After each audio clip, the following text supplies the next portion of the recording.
So that'd be about 9 grand, 10 grand, Mhm. and then we would probably put another maybe 2, 3K, 4K in your client's pocket so they can walk away instead of them bringing money to the closing table.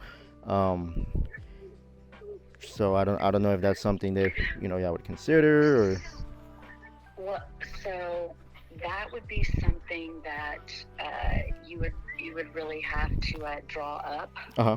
for us to be able to take a look at. To provide a verbal agreement um, to something like that wouldn't be all that fair, especially with the house just being on the market uh, for one day. Hmm.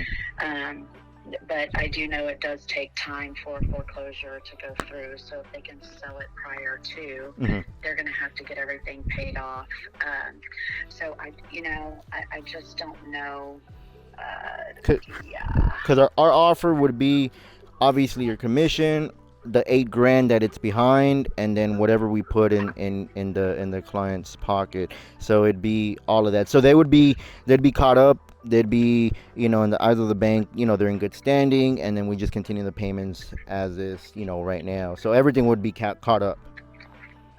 Right. So in that respect, I currently have a client um, that, well, my client is the seller, Okay. but Keith I brought him a buyer Okay. that we are waiting for his financial approval. Okay. So it's kind of difficult for me to, I definitely can't make a decision without my client. Yeah, of course. But I have texted her, and as I'm speaking with you guys, and she said they could definitely discuss that. Hmm. So I can share a little bit of information. But what's happening for me is if I can sell it outright, Hmm. um, I'm going to get a 6% commission Hmm. based on this one client, a 6% commission, Hmm.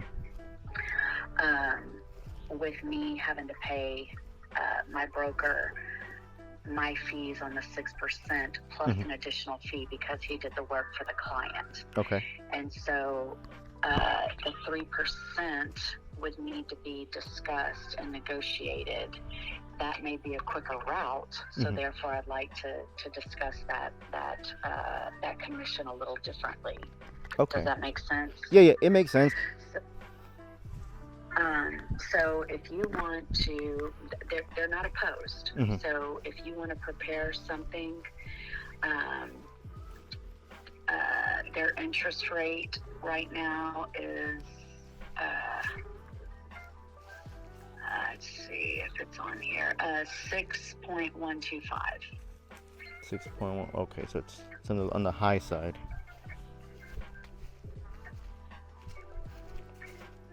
Okay, okay. And as far as like this type of offer on the subject to, where we take over the payments, I don't know if Damien explained to you, like it's not for everybody. Like obviously, if somebody comes in with a regular loan and they can buy it outright, like you mentioned, that'd be the best route to go. I'm not gonna, lie about that. I mean, that's the best route. Subject to Sure, is sure. is subject to is really for that seller that has to sell right now, has no equity for whatever circumstance in life. They need to move on right now. This is what subject to is more catered for. But like you said, if you can get an offer outright, that is the best route. Sure, sure. And I don't have an offer right now. Hmm. Do you know what I'm saying? Yeah. So this could be a good route. So I just need to look at what is best for my client, but I need something that's not just a verbal Hmm. conversation. If Oh yeah. you're really interested in purchasing the house, um, the the the current amount owed is 258. 258. Okay. 258, Damien, and then it was an interest rate of 6.1 something, Yep. and then the payment of Yep. 2,000 and something. Yep. Okay. I That's mean, what he wants to do. we can definitely get something in writing, and I mean, of course, we can work on that commission part on your end. You know, we can go up to we can do the 6%, but you know, it's gonna at the end of the day, it's really, you know, let's say we do 6%, and you know, couple grand in your client's pocket. We just got to run our numbers, because our end goal is to Sure, run it sure. out or do something along those lines. So we just got to make sure that cash on cash flow makes sense at the end of the day. Hey, you take a look at it, and this is great for me if I can do that and we can do it fast. Yes, ma'am. It's great for me and it's great for them. So you guys take a look and let me know uh, what you'd like to do. Yeah, we'll put something in writing, and if it's something your clients would want to consider and move forward, the way I like to do is we can get on a three-way call with your clients, because it's always best. I want them to ask any questions, because this is not your normal way of buying a property. So I do agree with that. I so do agree with that, but I mhm. don't want them to. I want them to have something signed and in writing Oh, no, no, that yeah. they can make valid decisions on. Not what if this and what if that. Yeah, yeah, no, no, no. Of course, I mean, like, you know, I don't like to get anybody in agreement, because a lot of people are like, well, what happens if you don't make the monthly mortgage payment? What happens if they call the loan due? But I mean, Absolutely. yeah, yeah, we could answer all of that, you know, once we get something in writing, and go from there. I just want to make sure they understand, and there's no loose ends on anywhere. Absolutely. Absolutely. Absolutely. I agree. I agree with that 100%. Uh, But like I said, I want something that's solid before we just start talking about things in the air. yeah, no, 100%. We'll look at Okay. the numbers with the information you just gave us. I'll meet up Damon here a little bit later on, and we can definitely put something in writing, present it, and go from there. But I think we can make something happen. Okay, that sounds great. Yes, ma'am. So yeah, we'll be in touch. We'll work on that right away, and yeah, Damon will reach out. Okay. All Thank you, right. Jennifer. Thank you so much. Awesome. Thank you so You much guys for have your a good time. day. Yes, ma'am. Bye. Bye bye. All right, so that was an interesting call. Little context on what just happened. This lead came from my brother. He's targeting MLS properties. This specific one has been listed, I think, under 30 days. But as y'all heard, the pain points are, you know, they lost their job. It's a VA loan. They can't afford it at the moment. They're headed to foreclosure. I believe she said they're behind about 8 grand, which is not 2 months, like she said. That's just like 4 or 5 months. And if they don't pay those $8,000 by whatever date she mentioned, it's gonna hit to foreclosure. And usually when it hits that point, it just makes it harder, because now you got attorney fees, everything just goes up, and whatever they were projecting on making, you know, they're just gonna make a lot less. So it's one of those things, you know, we got to figure something out ASAP. And the agent, I mean, I'm not trying to judge, it's just my opinion, but I felt like she was more concerned about her commission, than the actual problem. But we'll see. Our goal is to make it a win-win for everybody. And yeah, hopefully she's open. Hopefully she understands that her clients are not in a good situation. I mean, you can keep it on the market, but if they don't meet that deadline with the bank and pay those 8 grand, it's gonna hit foreclosure, attorney fees, everything's gonna go high, high, high. So whatever they're expecting to make, if they got a full price offer right now, is gonna be a lot less by the time that that happens. So hopefully we're gonna keep following up. We don't want to push. Like I said, subject to is not for everybody. That's what we were pitching, to take over the payments. But it seems like they don't have a lot of equity either, and the property needs work. So yeah, we'll see. We'll see what happens. We're gonna keep a close eye on it.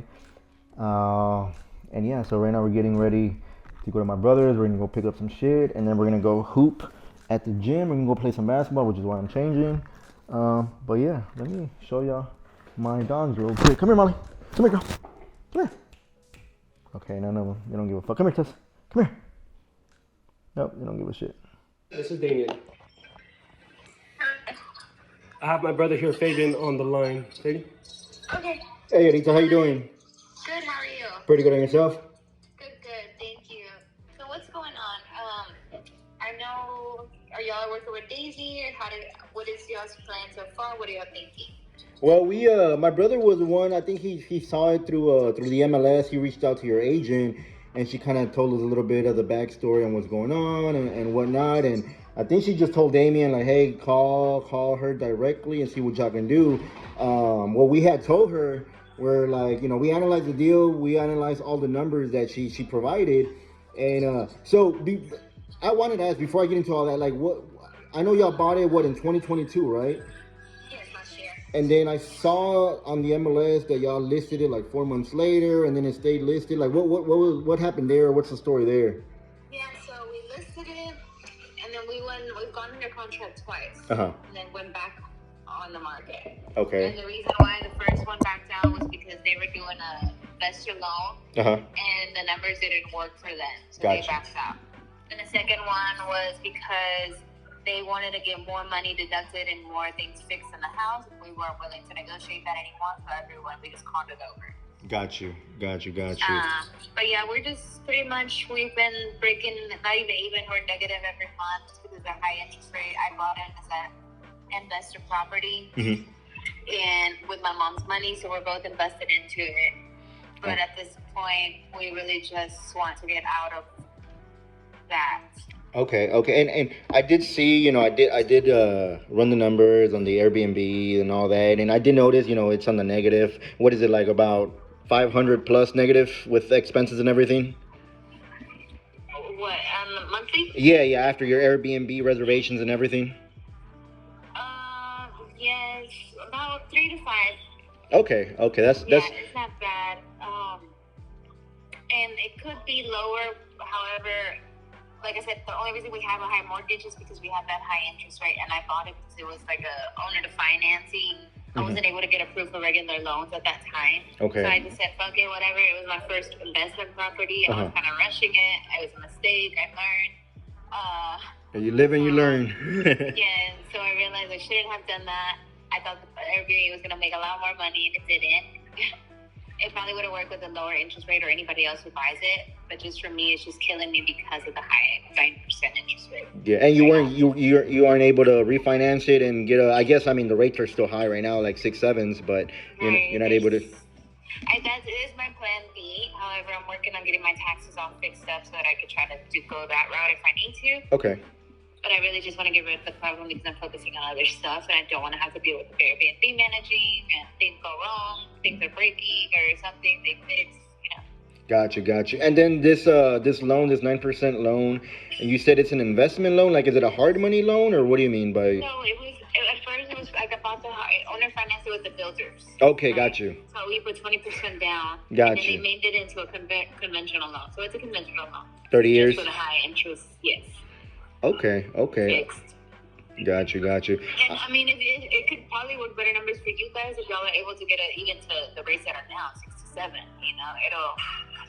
Yeah, and bring down the payment. Yeah, that's what we told your agent. We're like, look, our play would be, obviously right now it's on the negative.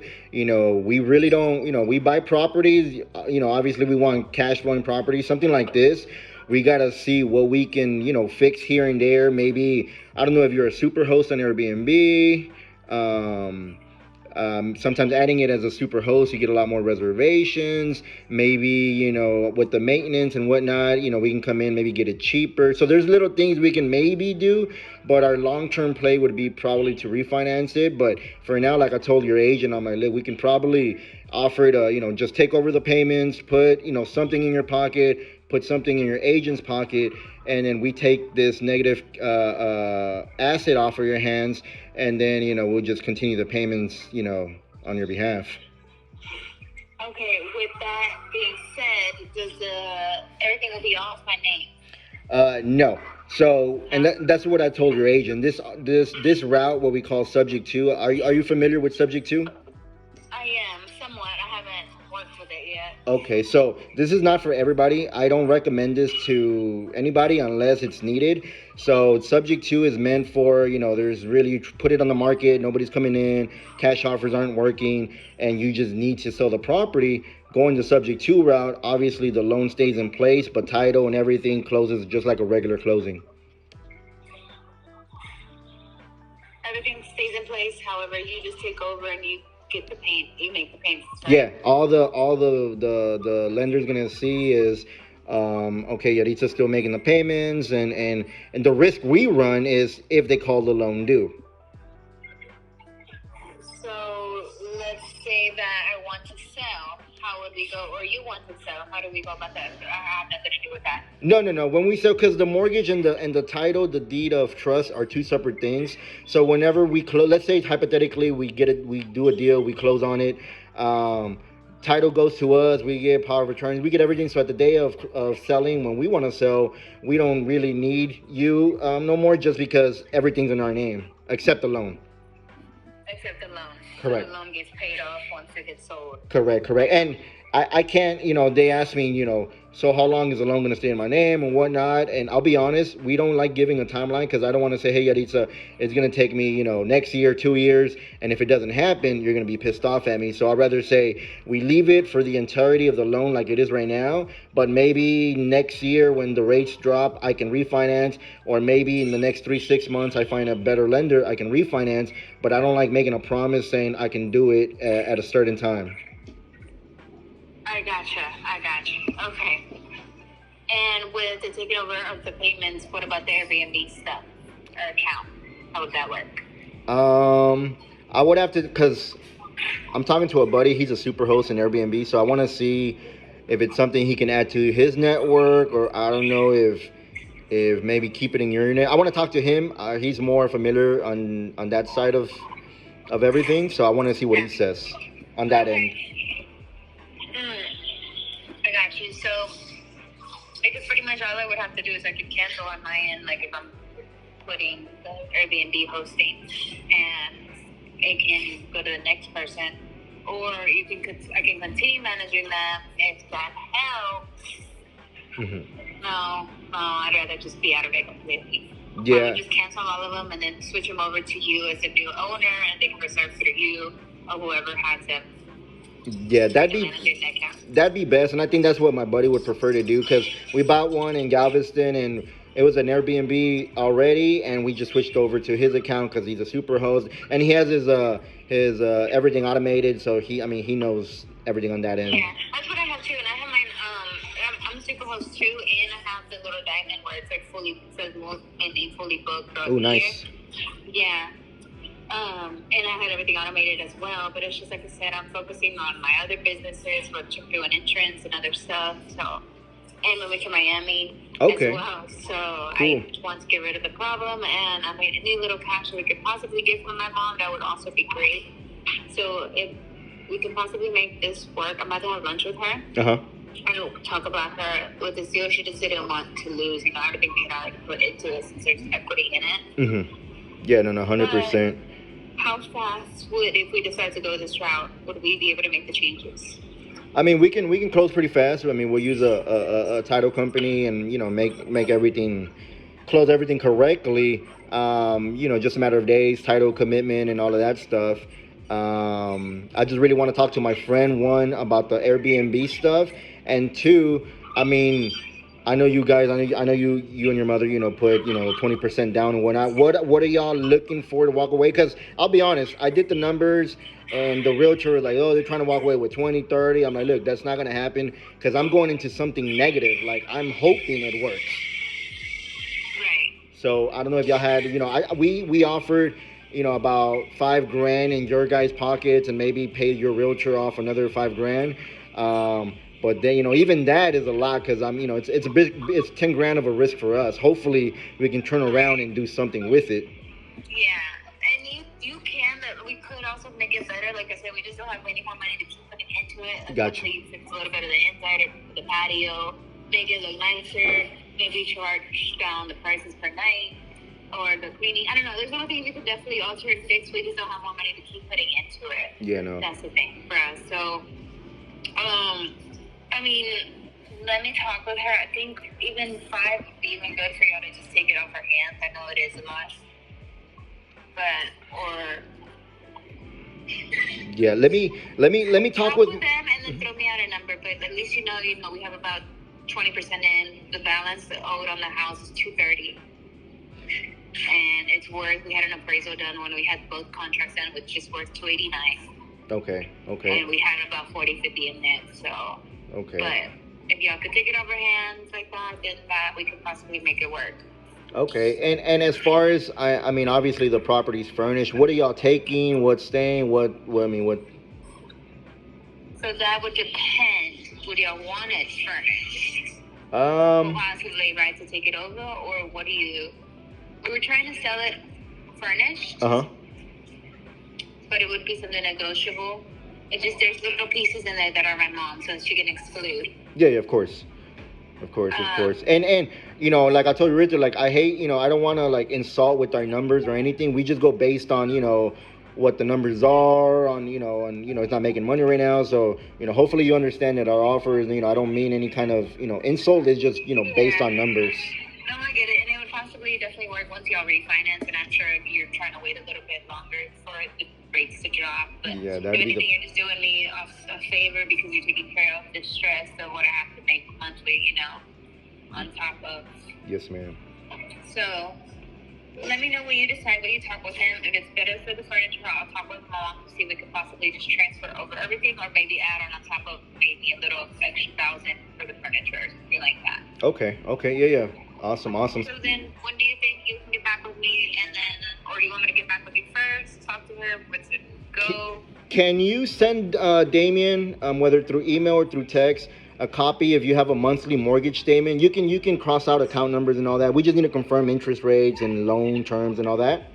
I got you. And then if you have an appraisal, that way we can also look into that. All right. And then hopefully by tonight, if not tomorrow, we'll have an answer for you. Okay, sounds good. Thank you so much. Awesome, Yaritza. Appreciate your time. For sure. Safe travels. All right, thank you so much. Bye-bye. Okay. All right, we're on our way to the gym right now. But yeah, that was very, very unexpected. I didn't know my brother was talking to somebody when I showed up. But yeah, that's another lead my brother's working, also from the MLS. I don't know much about it until we got on that call. I knew very little about the lead. All I knew it was listed. It's been listed for a long ass time. It's an Airbnb property in San Leon. So yeah, I mean, y'all heard the seller. You know, she bought it with her mother, thinking it was going to be a good investment. They were new investors, not really knowing what the hell they were doing, and they're losing about $300 to $500 every month. And the big thing here is that they bought it at a 9% interest rate. I don't know who advised them or why they would think 9% would be a good idea, especially if you're going to make it into a vacation home. I mean, how the hell are you going to, you know, cash flow? But again, it's a mistake. You live and you learn. Always take these mistakes as good things. You know, I'm pretty sure they won't do that again. But same scenario as the last call. I believe there's not much equity on this one. They have an appraisal at about $280. They're trying to walk away. You know, they're trying to recoup some money. You know, they said they put the 20% down. They're about 50 G's all in. But unfortunately, right now the market, you know, with interest rates and everything, higher end homes like around $300,000, they're a little bit harder to sell right now just because those payments are going to be hella high.